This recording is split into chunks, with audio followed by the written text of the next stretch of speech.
አብይ አህመድ እነዚህ አረሞች ይላል ማን አረም እንደሆነ ይታያል።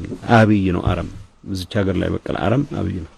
አብይ አህመድ ድንክ ነው፣ የፖለቲካ ድንክ፣ የሁሉም ነገር ድንክ ነው። አብይ አህመድ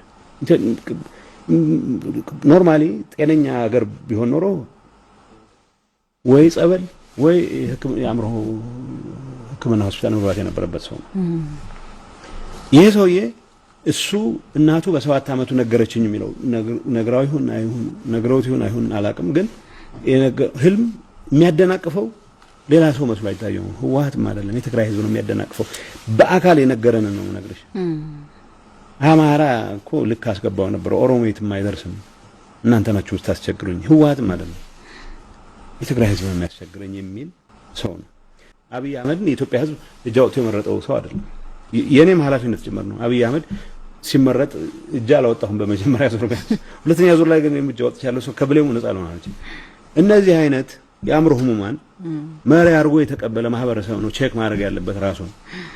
ቢያንስ የትግራይ ህዝብ እኔንም ነፃ አውጥቶኛል ከእንደዚህ አይነቱ የእብደት አዝማሚያ። እነዚህ ሰዎች እንደ መሪ ከመቀበል ነፃ እንደወጣ አልተቀበልኳቸውም፣ ግን ሙሉ በሙሉ ነፃ እንደወጣ የትግራይ ህዝብ አግዞኛል። ለዚህ ሀገር እነዚህ አይነት በሽተኞች የፈለጉትን ቢሉ መገረም የለብንም።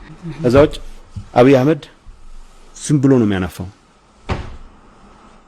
እዞቹን በሙሉ ካስጨረሰ በኋላ አሁን የእናት ሀገር ዳር ድንበር ምናምን ይባላል፣ ተላላዊነት ላይ የተጋረጠ ትግራይ ሌላ ሀገር ነው እንዴ?